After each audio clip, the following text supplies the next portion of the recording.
Salam sejahtera bagi kita semua. Perkenalkan, nama saya Octavianus Nathanael Riwu dengan NPM 231310004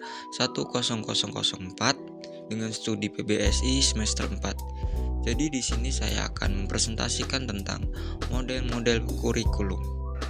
Nah, kita masuk slide yang kedua, yaitu apa sih itu model-model kurikulum? Nah, jadi model-model kurikulum ini adalah kerangka atau pola yang digunakan untuk merancang, mengembangkan, mengimplementasikan, dan mengevaluasi suatu kurikulum.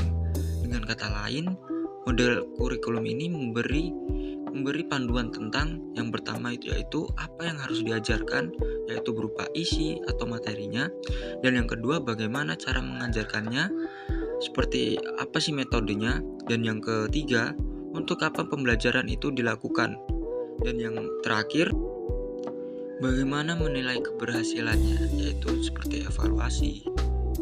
Nah, kita masuk ke macam-macam model kurikulum. Jadi model kurikulum ini ada 3 macam. Yang pertama yaitu model tradisional. Jadi model ini fokus utamanya pada pengetahuan akademik dan isi mata pelajarannya ada 2 jenis. Yang pertama itu ada kurikulum subjek akademik, dan yang kedua ada kurikulum humanistik. Jadi yang pertama, kurikulum subjek akademik ini berbasis pada disiplin ilmu seperti matematika, bahasa, IPA. Tujuan utamanya yaitu penguasaan materi, contohnya seperti kurikulum klasik di sekolah umum. Dan yang kedua, kurikulum humanistik, yaitu menekankan pada pengembangan kepribadian siswa seperti emosional, nilai, dan estetika.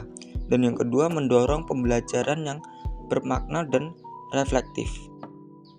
Nah, kita masuk jenis yang kedua yaitu model kontemporer, yaitu dalam kurikulum ini merujuk pada pendekatan yang lebih modern dan relevan dengan tuntutan zaman, menekankan keterampilan ke abad 21 dan kesiapan menghadapi tentang global.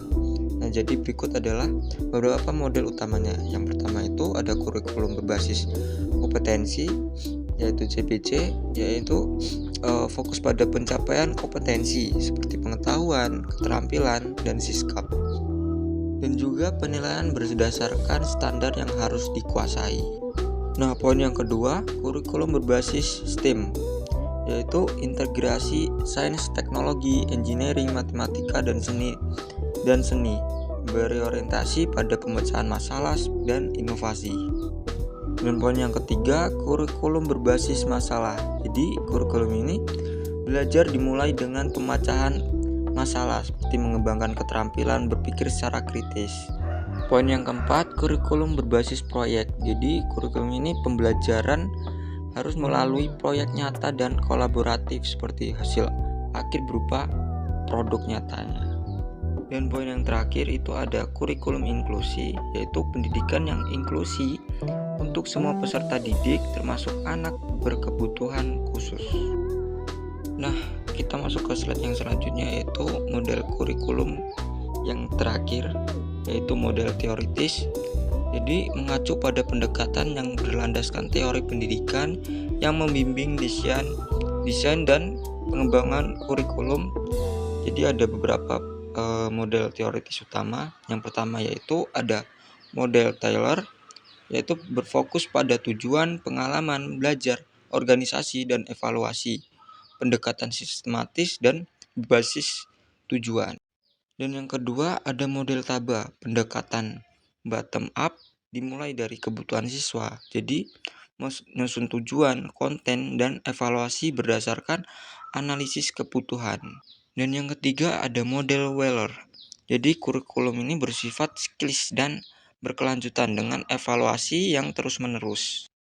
Nah, yang terakhir itu ada model Oliva. Jadi model ini menyediakan 2 komponen. Jadi komponen umumnya yang pertama itu ada nilai dan tujuan, dan yang kedua itu ada pengetahuan dan keterampilan.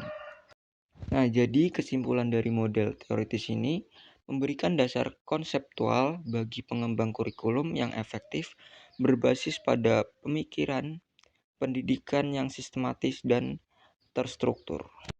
Nah, kita masuk slide yang terakhir. Jadi, mengapa model kurikulum itu penting? Yang pertama, membantu membuat kurikulum yang sistematis dan terarah. Dan yang kedua, menyesuaikan kurikulum dengan kebutuhan siswa, masyarakat, dan perkembangan zamannya.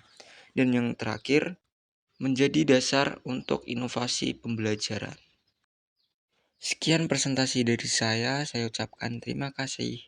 Jika teman-teman ingin bertanya, bisa ketik di kolom komentar.